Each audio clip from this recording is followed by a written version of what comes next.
curiosity about, well, what happened when I sold a company? What was the post-merger integration like? Or after I gave a set of recommendations, I would want to know, how did that implementation go, and what was the next phase, next question that business had? And I didn't always have the opportunity to do that follow-on work.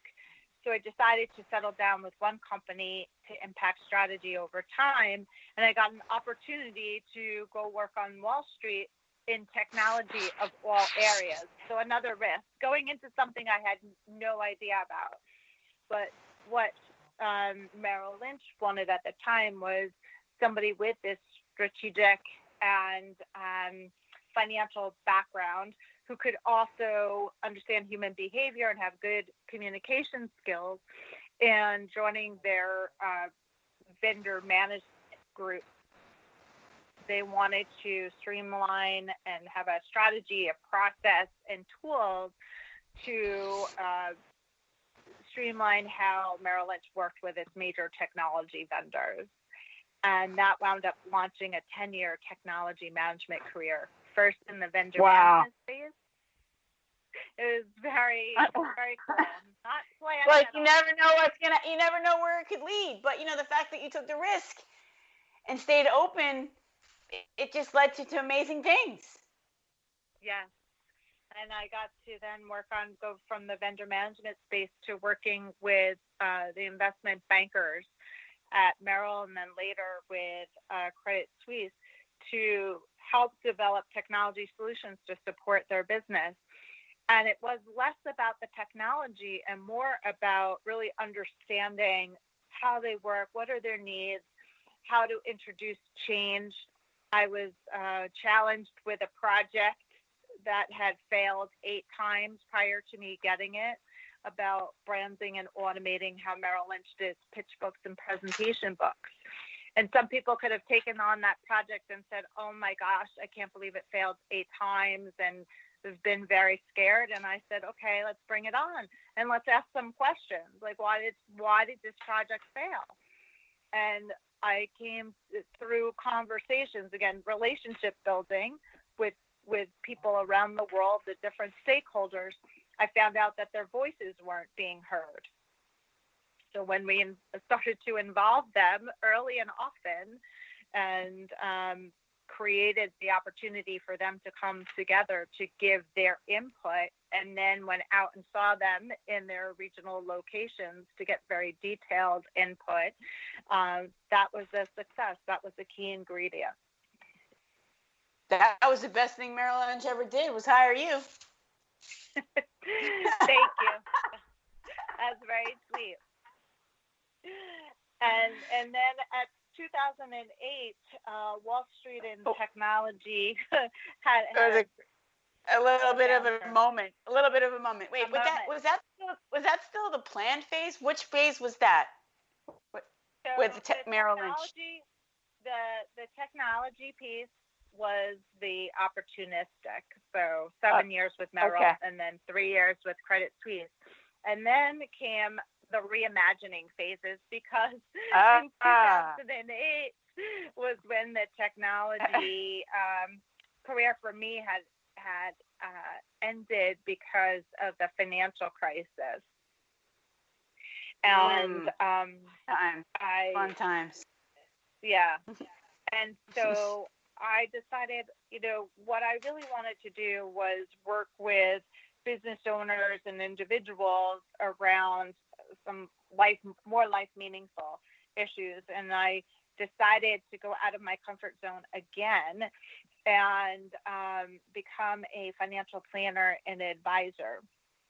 And that meant taking exams and being in classes and learning and challenging myself in that way. And then I saw a gap, and that was around women in their finances and how the financial industry was speaking to women. And I found that the financial industry wasn't very good at speaking to the modern woman. They sort of were stuck in the 1950s. So I developed my own marketing materials and seminars and so forth. And due to some legislative changes sort of later in the financial planning advisory world and some trends, is I started to lose my voice because of some of the legislation that came down, and I couldn't use my marketing materials any longer. And it was another pivot point for me to think about my next, and that led me to reinvent again and reimagine and do the consulting work and the web show that I'm doing today. I mean, it sounds like a perfect storm. Where you are now, it's like the perfect. It wasn't planned this way, but it sounds like, everything kind of fell into place. And I just want to go back to the thing about women in finance, because that's one of the biggest pain points we have with our girls, is that one of the things they're most concerned about is launching, and how do we figure this out? Like, how do we now all of a sudden support ourselves and plan and all of that? And so what do you think, what's your advice for them? Like, kind of boiled down, I'm sure you could probably talk for hours about it, but kind of like a boiled down version of the one thing they should be like focused on with respect to their money now as they graduate. So as they graduate, it's about building a solid foundation. What I mean by that is cash is queen. Yeah. Is to say, okay,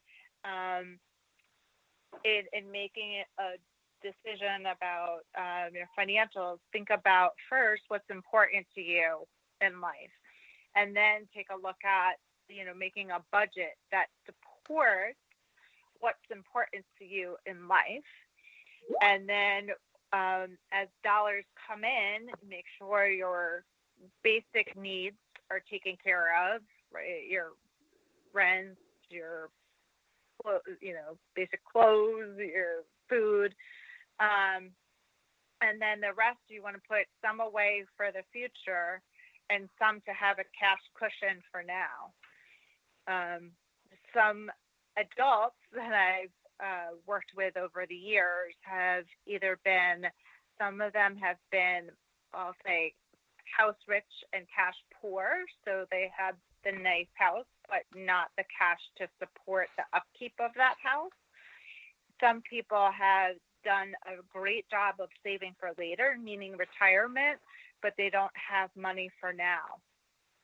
And so it's not one size fits all. It's what fits your life. It's about being aware and mindful of your decisions.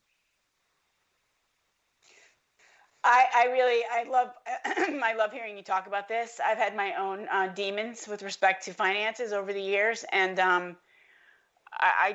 love getting in front of it, and I love helping them get in front of it. So I want to talk to you later, continue this conversation, and maybe do some work together for my community if you're up for it. Sure. Yeah, I mean, you have so much experience, so much wisdom to provide. It's just that they don't even know, it's like they don't know what they don't know sometimes, So yeah, we don't often learn it in school. We don't necessarily have financial literacy classes in school. So, sometimes we learn it from relatives or what we see on TV or peers, and it might not be the formula, so to speak, for you. And I think that's where we sort of tend to get caught, get in our way. Absolutely, sister. So I have to wrap up, and I have to ask, is there one piece of advice you would give these women as they launch? Yes, I have. My advice is to really be authentic. I always say to